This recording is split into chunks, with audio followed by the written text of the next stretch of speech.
Welcome to RTV. నేను మీ రవినాయక్.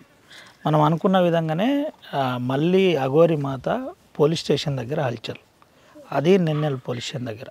ఎందుకు నెన్నెల్ police station వచ్చింది, ఏంది అసలు విషయం ఏందో తెలుసుకుందాం. అమ్మ, ఏంటి నెన్నెల్ పోలీస్ స్టేషన్ దగ్గర ఏంది పని ఏంటి? నేను కేసు పెట్టడానికి వచ్చాను నాన్న.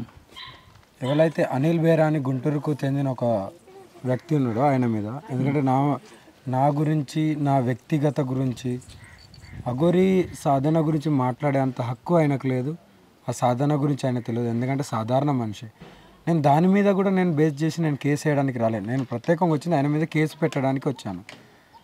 ఆయన నన్ను నా బాడీ సేవింగ్ గురించి మాట్లాడుతూ, నా జెండర్ని బేస్ చేసుకొని మాట్లాడుతూ, దీని గురించి మాట్లాడుతున్నాడు కాబట్టి నేను నా వంతుగా నా మండలకు చెందిన పోలీస్ స్టేషన్లో ఫిర్యాదు చేయడానికి వచ్చాను.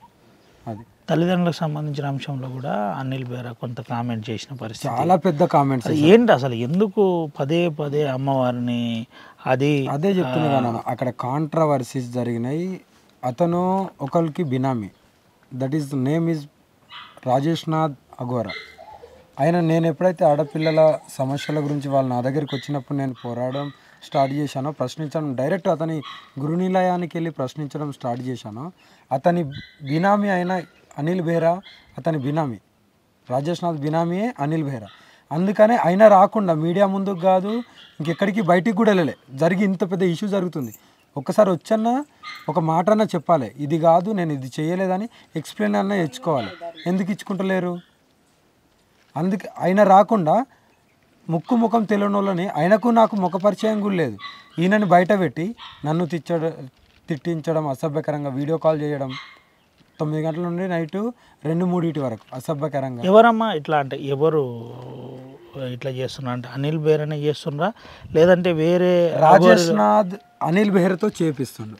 ఇది 100%. నా దగ్గర కొన్ని చాటింగ్లు కూడా ఉన్నాయి, తర్వాత మీకు పంపించేస్తాను. అనిల్ బెహ్రానే కావాలని చేస్తలేడు. రాజేష్ నాథ్ ఏదైతే చెప్తాడో అనిల్ బెహ్రా అది చేస్తుండు. మీరు పదే పదే అంటే ధర్మం గురించి మాట్లాడుతున్నారు, ఒక సిస్టమ్ మీద మీరున్నారు.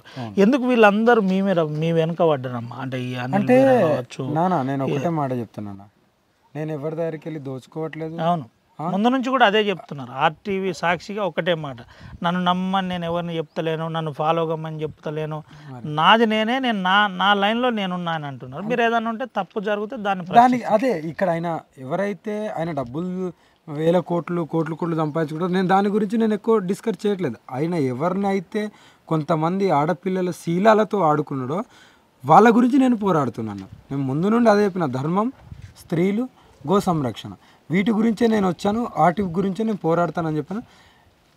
వైజాగ్ అమ్మాయి ఉంది, భీమవరం అమ్మాయి, కాకినాడ అమ్మాయి, హైదరాబాద్ అమ్మాయి, ఇలా చాలామంది అమ్మాయిలు వేధింపబడ్డారు, విత్ ప్రూఫ్స్తో ఉన్నాయి.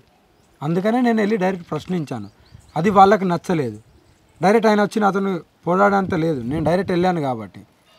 అది వాళ్ళ బినామీల చేత నన్ను ఇలా ఫోకస్ చేపిస్తుండే. ఇంకా రోజు ఒకటి ట్రోలింగ్లో ఏదో ఒకటి అనడం. ఇప్పుడు నా జెండర్ని బేస్ చేసుకునే మాట్లాడే అంత అర్హత ఆయనకి ఏముంది? దాని మీద కూడా కఠిన చర్యలు ఉంటాయి తెలుసా. ఎవరిని కూడా జెండర్ మీద మాట్లాడే హక్కు ఎవరికి రైట్స్ లేవు, అవమానించకూడదు. అవునా కదా? అవును.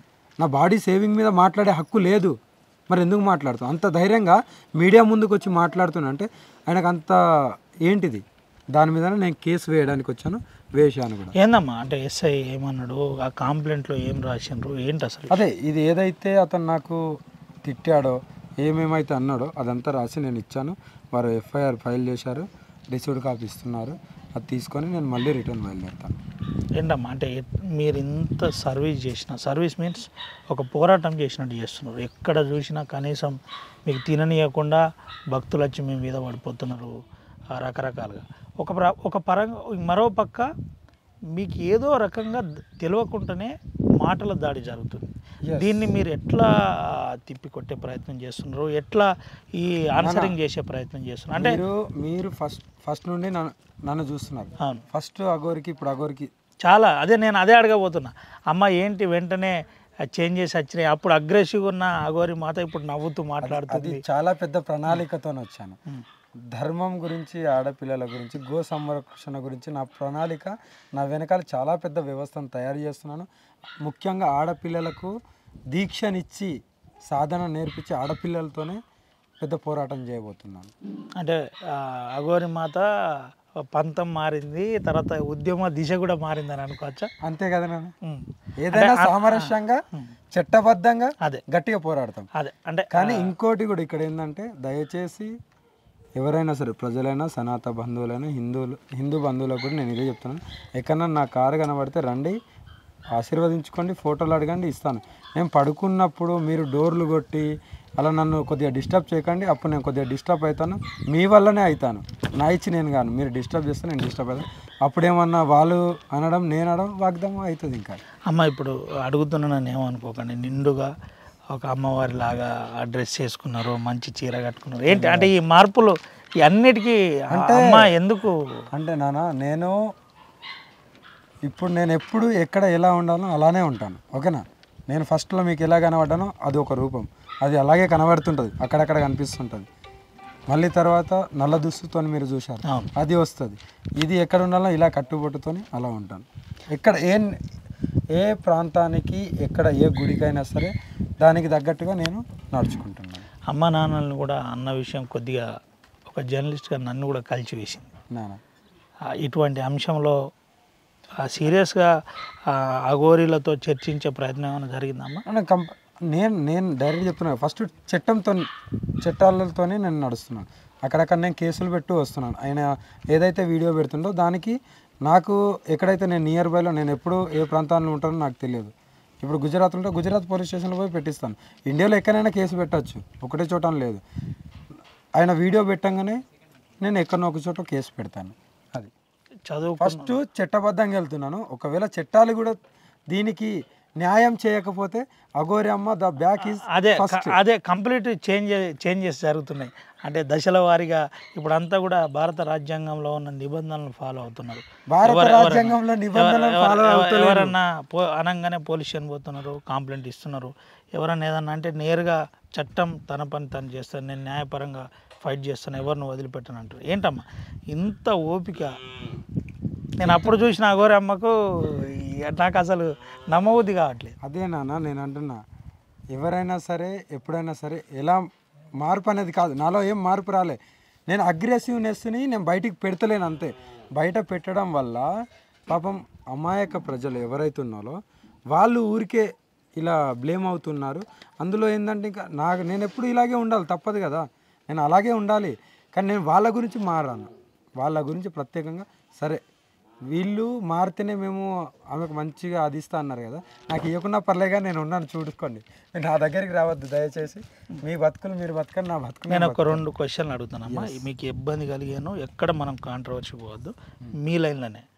ఇప్పుడు అంతా పంతం మార్చింది అమ్మ, శాంతియుతంగా గ్రాడ్యుయేషను బీటెక్ చదువుతున్న విద్యార్థులను అమ్మవారిగా తయారు చేసి ఏం చేద్దామని ఇట్లా తయారు చేస్తున్నారు?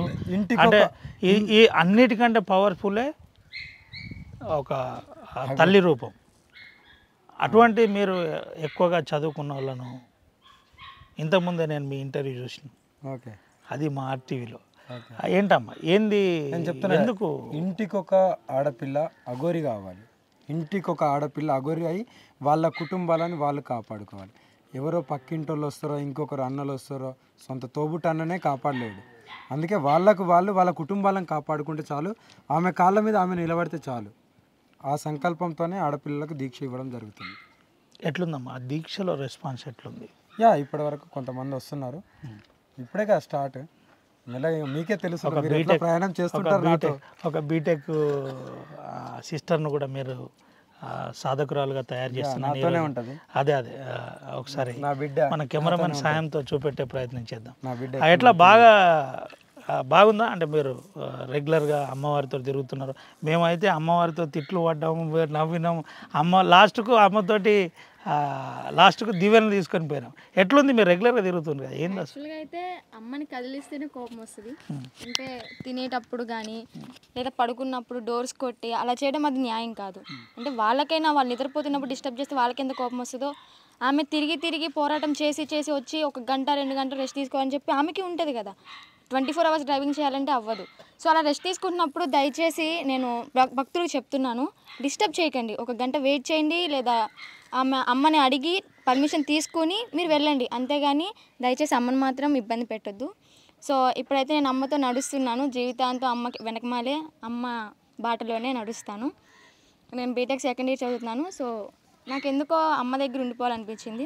ఇది నా ఒక్కదాని నిర్ణయం కాదు, మా ఫ్యామిలీ వాళ్ళందరూ ఒప్పుకున్నాకే, మా ఫ్యామిలీ ఇష్టపడితేనే నేను అమ్మ వెనకమాల తోడుగా అలాగా నుంచున్నాను. సిస్టర్ నేను అడుగుతున్నానని మీరేమనుకోవద్దు. ఈ ఉద్యమం చాలా పెద్ద ఉద్యమం.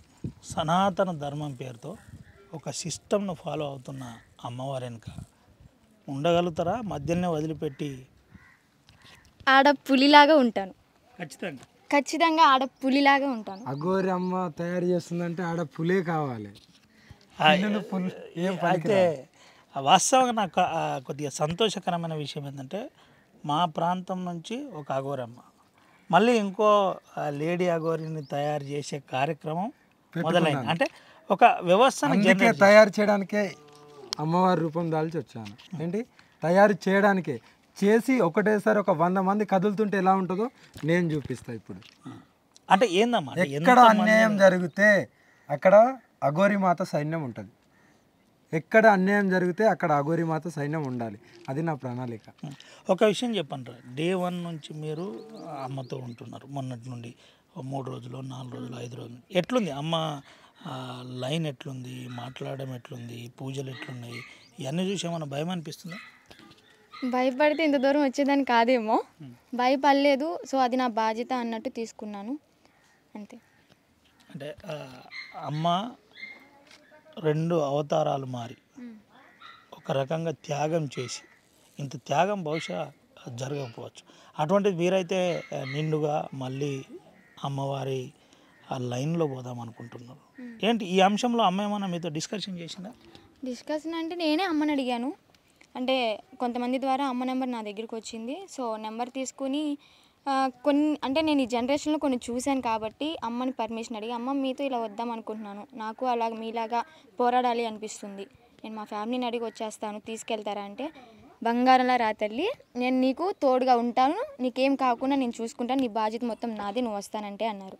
సో అమ్మ అంత మాట ఇచ్చాక నేను వెళ్ళకపోతే ఇంకా అమ్మ మాట పోయినట్టు ఉంటుంది. అందుకని చెప్పి నేను అమ్మ వెనక మళ్ళీ. సారీ, ఏ డిస్ట్రిక్ట్ అసలు? విజయవాడ డిస్ట్రిక్ట్. ఓకే, విజయవాడ.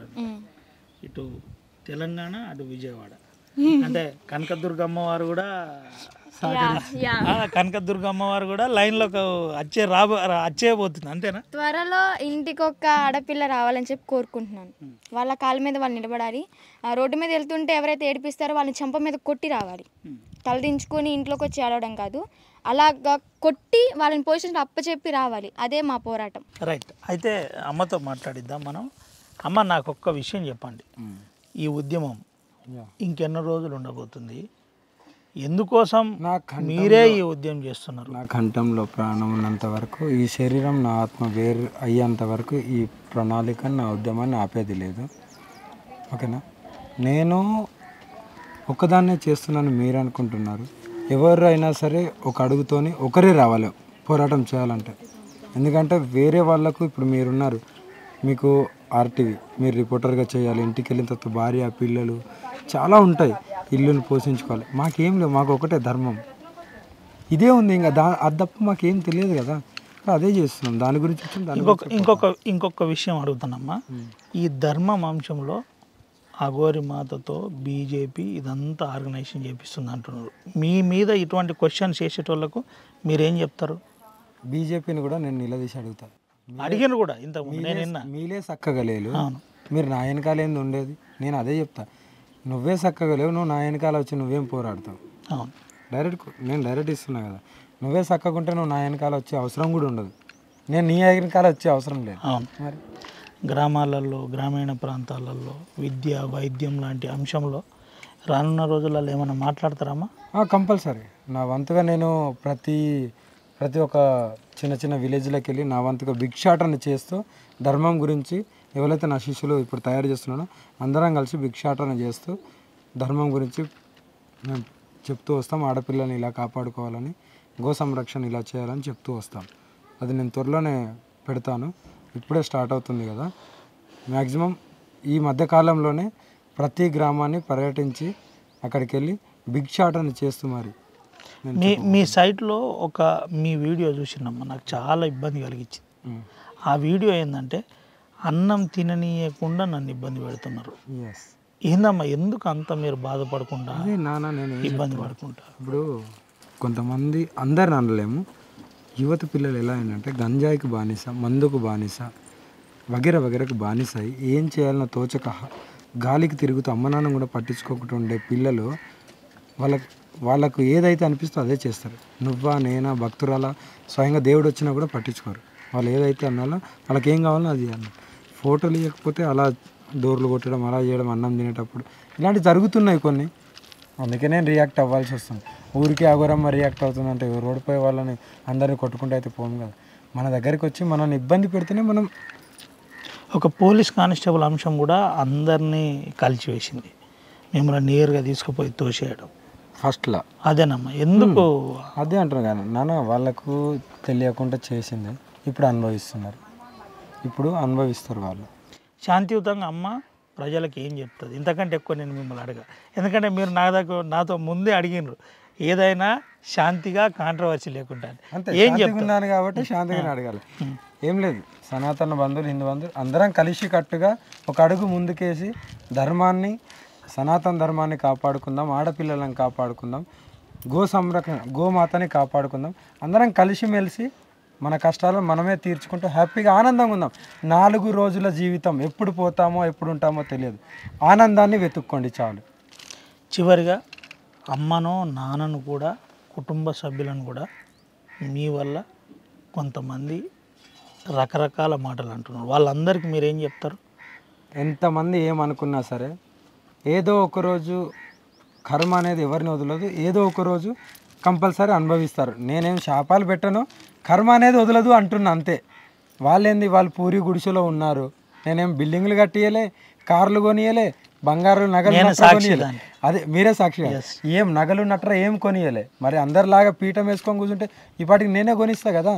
నాకెందుకు, నేను ఏది ఆశించకుండా ఇది చేస్తున్నాను, అలాగే ఉంటాను, ఇలాగే వెళ్తాను. ఇంకా మీరు ఎంతమంది ఏమన్నా అనుకొని వాళ్ళు హ్యాపీ, నేను హ్యాపీ, అంతే. ఇంకా రైట్ అమ్మ, థ్యాంక్ యూ సో మచ్. జై శ్రీరామ్. ఇది పరిస్థితి. కర్మణే సాధికారస్యే మహామంగళే సుఖదాచల. ఇది భగవద్గీతలో ఉన్న ఒక ప్రధానమైన అంశం. ఇదే అంశాన్ని నేను మీకు ఇప్పుడు చెప్పబోతున్నాను. మనతో మాట్లాడుతూ అఘోరి మాత చెప్పిన విషయం ఇది. ఎవరిని కూడా కర్మఫలం వదిలిపెట్టదు, మీరు చేస్తున్న తప్పుకు మీరే అనుభవిస్తారని చెబుతుంది.